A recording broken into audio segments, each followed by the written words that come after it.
नमस्कार। मैं प्रोफेसर पूरणमल मीना, शहीद कैप्टन रिपुदमन सिंह राजकीय महाविद्यालय सवाई माधोपुर से आचार्य हिंदी। विद्यार्थियों, कल हमने बीए पार्ट 3 के हिंदी साहित्य के फर्स्ट पेपर के कुछ पद्यों के बारे में उनका विश्लेषण किया था।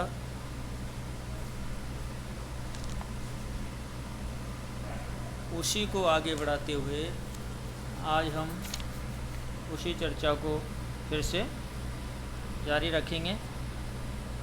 विद्यार्थियों, मैथिली शरण गुप्त द्वारा रचित कविता द्वापर से ली गई विकृता जो कविता है, विकृता की जो मनोदशा है उसी को हम यहाँ रखेंगे। विकृता अपनी पीड़ा को किस प्रकार से, अपनी शंका को उसके प्रति, पति के प्रति किस प्रकार के भाव उसके होते हैं, उसको यहाँ रखा गया है। मैथिली शरण गुप्त कहते हैं विकृता के माध्यम से, छेल छोकड़ो कहो उसे तुम, प्रेम वाद वे भजता, जो जैसे भजता है उसको वे भी वैसे भजता, अथवा तुम्हें दोष क्या युग ही ये द्वापर संशय का, पर यदि अपना ध्यान हमें है तो कारण क्या भय पड़ा।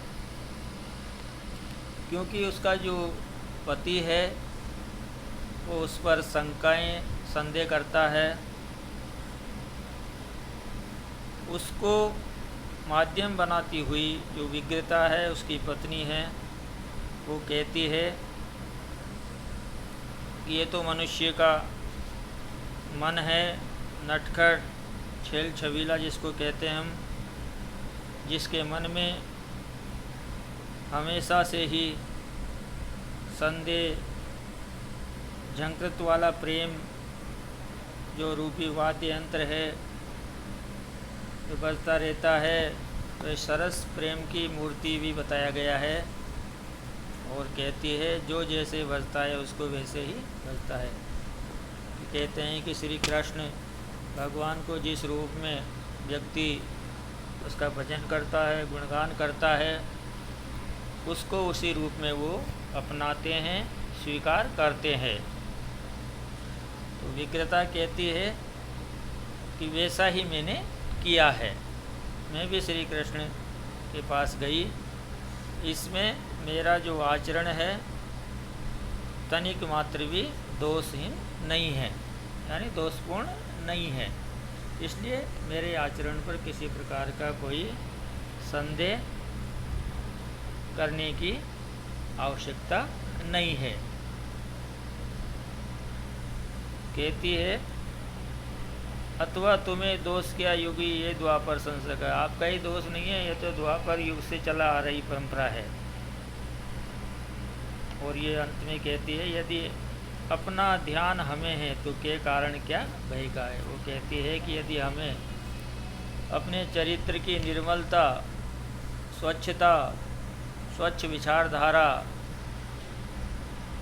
का यदि हम ध्यान रखेंगे तो फिर शंका, संदेह, भयभीत होने का कोई कारण शेष नहीं रह जाता।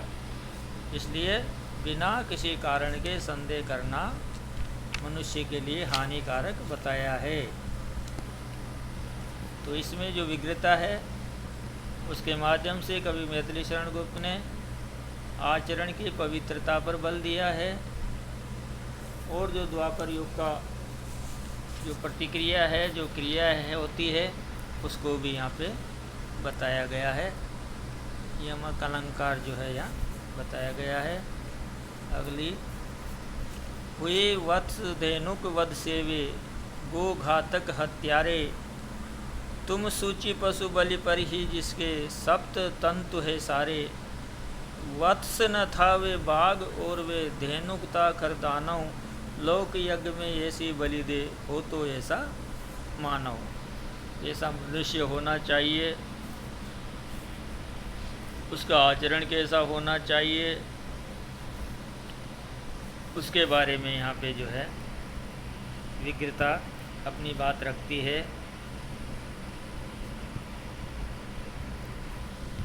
वो कहना चाहती है कि जिस प्रकार का भगवान श्री कृष्ण का आचरण था मनुष्यों के लिए, मानव हितों की रक्षा करने के लिए, फिर भी उनका विरोध करना, उनके आचरण पर संदेह उत्पन्न करना बेकार बताया गया है।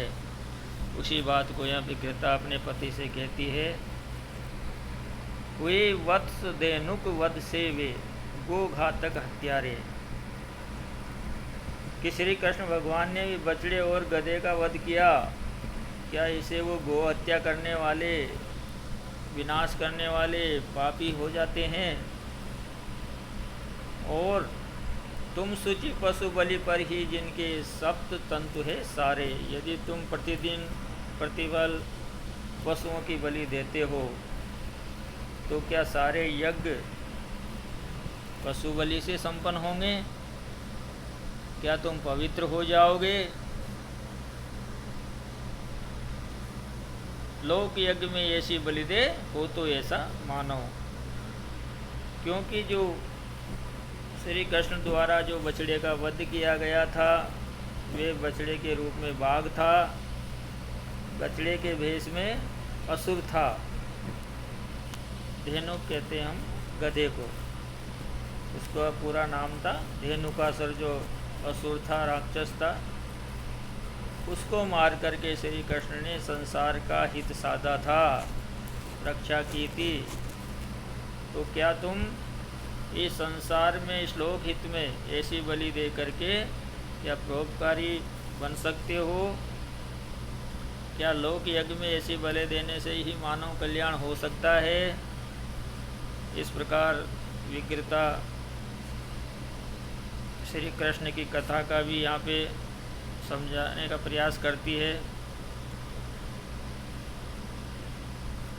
तो इस प्रकार से अपनी पीड़ा को अपने पति के सामने जो है वो नारी रखती है कि लोकहित का कार्य कैसे किया जा सकता है,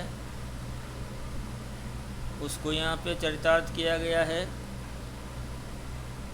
इसमें अनुप्रास अलंकार भी देखा जा सकता है। अगला, रहे लोक की व्यथा वेद की कथा कहो मुँह धोकर, किंतु स्वर्ग का मार्ग गया है इसी नरक से होकर। कौन आतताई अवध्य है ये तो मुझे बताओ, शक्ति चाहिए किंतु वहाँ तुम साहस यहाँ जताओ। विकृता जो है अपनी पति को अपना लक्ष्य मान करके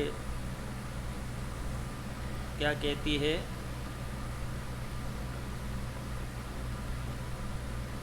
और इस बात को भी चरितार्थ करती है कि अपने स्वयं के लोकहित का कार्य करने के लिए आपको अपना बल, शक्ति, साहस, स्वार्थ की भावना आदि का त्याग करना पड़ेगा। उसी बात को यहाँ पे विकृता कहती है कि आपको रहे लोक की व्यथा वेद की कथा कहो मुँह धोकर। वो कहते हैं कि आपको भी लोकहित में कार्य करना चाहिए, इस प्रकार की वेदों की बात करनी चाहिए, क्योंकि इससे क्या होगा, किंतु स्वर्ग का मार्ग गया इसी नरक से होकर। तो कहती है वो कि स्वर्ग की प्राप्ति के लिए आपको वेदों का अध्ययन, यज्ञ आदि नहीं करने पड़ेंगे, क्योंकि उस स्वर्ग का जो रास्ता है